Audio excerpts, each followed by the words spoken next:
అస్సలామలైకుం వరహమతుల్లాహి వబర్కాతుహు. Hi viewers, ఇక్కడ చూడండి mango fish curry అయితే చేస్తున్నాను. చాలా టేస్టీగా ఉంటుంది.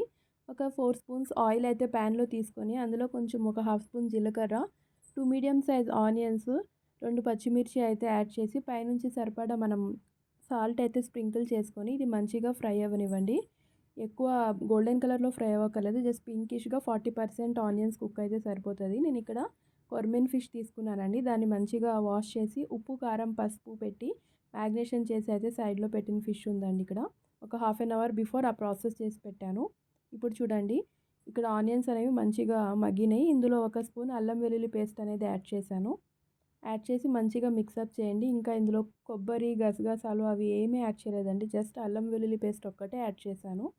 ఇలా మంచిగా అయితే మిక్సప్ చేసి మనం ముందుగా మ్యాగ్నేషన్ చేసి పెట్టుకున్న ఫిష్ ముక్కలు ఏవైతే ఉన్నాయో అవి ఇందులో యాడ్ చేసేయండి.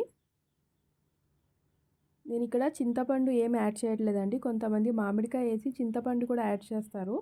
అది వేరే ఫ్లేవర్, అది కూడా బాగుంటుంది. బట్ అది ఫ్లేవర్స్ అనేది కొంచెం సపరేట్గా ఉంటాయి. ఉత్తి మామిడికాయ వేసి చేసిన ఫిష్ కర్రీ అయితే వేరేగా ఉంటుంది. ఇప్పుడు సీజన్ కదండి, సో మీరు కూడా ఒకసారి చింతపండు లేకుండా ఉత్తి మామిడికాయ వేసి ఇలాగ కర్రీ అయితే చేయండి. ఫిష్ కర్రీ చాలా టేస్టీగా అయితే ఉంటుంది. అది కూడా కొరమేన్ ఫిష్ అనేసరికి ఇంకా మంచి ఫ్లేవర్స్ ఉంటాయి కదా, మరల్ మచ్చి అంటాం మేము అది. ఇక్కడ మ్యాంగోని అయితే పీల్ ఆఫ్ చేసి మంచిగా ఇలా చిన్న క్యూబ్స్గా అయితే కట్ చేసి యాడ్ చేయండి. ఇందులోంచి ఫిష్లోంచి ఆల్రెడీ వాటర్ వచ్చి ఉన్నాయి కదా. ఇప్పుడు ఈ మ్యాంగో పీసెస్ యాడ్ చేసినాక ఇంకొక చిన్న కప్తో వాటర్ అయితే యాడ్ చేయండి. వాటర్ యాడ్ చేసి మ్యాంగోస్ అన్ని ముక్కలు అనేవి మంచిగా కర్రీలో ములిగి త్వరగా అయితే మగ్గుతాయి. ఈ మ్యాంగోస్ వేసినాక ఒక 10 to 15 మినిట్స్ లిడ్ పెట్టి మనం మీడియం టు లో ఫ్లేమ్లో అయితే పెడితే మంచిగా అయితే మ్యాంగోస్ అనేవి మగ్గి మంచిగా ఈ ఫ్లేవర్ అంతా మంచిగా ఫిష్కి అయితే పడుతుంది. ఇప్పుడు పైనుంచి కొంచెం కరివేపాకు అనేది నేను ఫ్లేవర్ కోసం అయితే యాడ్ చేస్తున్నాను.